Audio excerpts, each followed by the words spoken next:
Bonjour à toutes et à tous, ravi de vous retrouver sur Débriefing pour un nouveau 9h en compagnie de Jérôme Hilal de chez Gaumont. Bonjour Jérôme. Bonjour. Ravi d'être avec toi aujourd'hui pour cette sortie tant attendue, Tout simplement noir. Le film démarre très bien ce matin, mais surtout c'est l'aboutissement de mois et de mois de travail finalement sur le film. On a commencé il y a 9 mois exactement au Congrès des exploitants. On avait fait un joli coup. Puisque on était ressorti comme un des films principaux de la journée avec beaucoup de matériel vidéo qu'on n'a pas sorti intégralement après parce que c'était quand même il y a peut-être 7 minutes d'image. Et voilà, non, on avait hâte d'être aujourd'hui, enfin on avait hâte d'être le 15 avril au départ et puis d'être aujourd'hui maintenant. Et voilà, on sent notre responsabilité aujourd'hui, on sent que tout le monde nous regarde et tout le monde nous attend et nous on est fiers et contents de prendre cette responsabilité, donc c'est assez chouette. Justement, c'est ça un peu qui étonne et qui frappe avec cette sortie, c'est que c'était un outsider au départ et ça devient, comme tu le disais, le film le plus attendu de la semaine, voire même quasiment de l'été maintenant, avec tout ce qui s'est passé depuis. Comment vous avez géré ça et surtout comment vous avez été amené à le dater à cette date précise aujourd'hui? Alors évidemment, au départ, donc on était au 15 avril, on s'est beaucoup posé de questions pendant le confinement et on s'est très vite dit que notre public, notre cœur de cible en tout cas, était probablement celui qui serait le moins frileux pour aller au cinéma à la rentrée, enfin à la sortie du confinement, disons, ou à la réouverture des salles. Et donc, voilà, on s'est demandé ce qu'il fallait faire. On s'est dit qu'il fallait se mettre le plus tôt possible a priori. On ne savait pas exactement quelles seraient les conditions sanitaires, on ne savait pas exactement comment ça allait se passer, mais on savait que notre public serait probablement le moins frileux. C'est notre grande crainte de toute façon pour dater un film, c'est de se dire est-ce que les gens vont avoir peur ou non d'aller au cinéma. Ça, je parle de discussions d'il y a un mois et demi, 2 mois. Et puis au fur et à mesure, ça s'est confirmé. Quand on a eu la date, on a failli avancer au 1er juillet. En se disant que de toute façon on était prêt depuis longtemps et qu'on pouvait y aller. Et puis on a maintenu notre date du 8 qui était prévue depuis longtemps, qui était bien. Voilà, on a été un peu pris par surprise par le gouvernement quand ils ont annoncé le 22 juin alors qu'on attendait une ouverture au 1er juillet. Mais non, pour nous c'était une évidence parce qu'on sentait qu'on avait un coup à jouer entre guillemets, une place à prendre, un marché à faire redémarrer et qu'on se doutait bien que tout le monde n'allait pas forcément être à l'aise pour mettre des films. Donc on s'est dit il faut qu'on y aille, avant tout le monde et peut-être qu'on sera suivi. Et tu disais vous étiez prêt au niveau marketing, comment là aussi vous avez pu switcher entre cette sortie prévue en avril et cette sortie en juillet, ça s'est passé comment? Ça n'a pas été très compliqué parce que sur la partie créa, on était prêt depuis longtemps. Et puis sur la partie achat, bon, évidemment, on était obligé d'annuler certaines campagnes. Les afficheurs, les régies, tout le monde a été très compréhensif, évidemment, parce que c'est normal. Donc on n'a pas eu de gros problèmes financiers, disons, sur la partie campagne avant.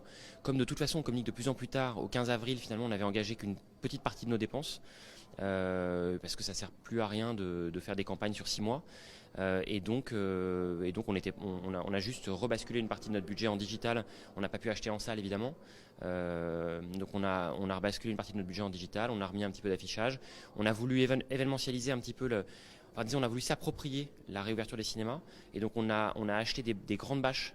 Par exemple, on a acheté la bâche de l'UGC Bercy, on a acheté un réseau de LED chez Pathé Gaumont pour dire voilà pour être en façade des cinémas et pour dire voilà, la réouverture c'est nous quelque part. Le premier événement ça va être nous, donc ça c'était ça a été une logique média.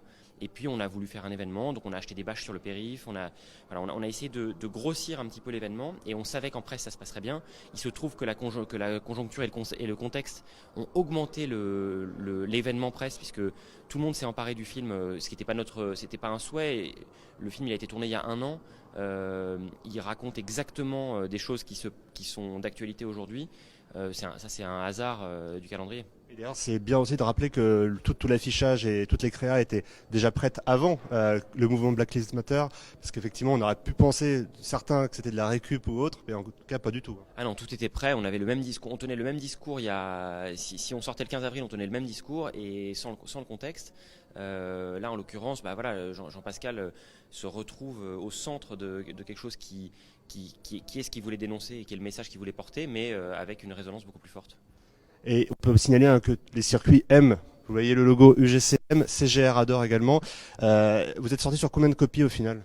470 à peu près. Alors on était sur une combinaison au départ dans notre tête autour de 300. Et évidemment ce qu'on s'est dit, puis on a discuté avec les salles, et on s'est dit que on pouvait pas vraiment trop dire aux exploitants écoute on te donne pas le film pour le donner à ton voisin. Tout le monde s'est dit voilà, on est une forme de solidarité entre les salles. On a senti une forme de solidarité entre les distributeurs sur tout le confinement. on sent une solidarité entre les salles en disant bon bah voilà, vous êtes en face, on vous le donne à tous les deux parce que il faut qu'on peut pas favoriser une salle par rapport à l'autre sur un redémarrage. Donc voilà, on l'a donné à tout le monde. Ouais. Ce qui a peut-être changé, c'est la tournée. En tout cas, aujourd'hui, vous êtes présent dans plusieurs salles dans Paris, mais il y a peut-être des dates qui ont dû être annulées. Non, on avait de toute façon prévu de pas faire de tournée. On avait de toute façon prévu de faire plus un accompagnement du film qu'une tournée, parce qu'on savait qu'on avait un film qui était très fort en proposition. On n'était pas inquiet sur notre démarrage, et donc on s'est dit plutôt accompagner le film avec du débat post-sortie que d'essayer de faire disons l'avantage des tournées, c'est toujours la même chose, c'est d'essayer l'équipe se rôde sur le discours média, enfin sur le discours, répondre aux questions, etc. et ça les aide pour les médias, mais c'est censé générer un bouche à oreille de proximité, etc. Là, on n'est pas du tout là-dedans. C'est un film qui a un événement marketing qui est très facile, entre guillemets, très facile à vendre, et donc on n'avait pas besoin de ça, et on a décidé de pas le faire. Mais vous serez présent quand même aujourd'hui dans quelques salles. Mais on sera présent dans quelques salles aujourd'hui. On est de nouveau ce soir au Hall, et la séance est complète. On est MK2 Bibliothèque, et dans les jours qui viennent, toute la semaine, on va aller faire des salles à Paris en périph'. Et là, on va te laisser partir puisque je crois qu'une séance va débuter en présence d'équipe aussi. C'est pas impossible. Voilà, quelque part ailleurs dans Paris. Bah, écoute, merci beaucoup Jérôme. Merci à vous. Évidemment le meilleur pour Tout Simplement Noir qui Bonne sort chance aux autres à partir de la semaine prochaine. Voilà, c'est important d'avoir des films porteurs comme Tout Simplement Noir cet été, plus que jamais. Allez au cinéma. À très vite sur Débrief Film.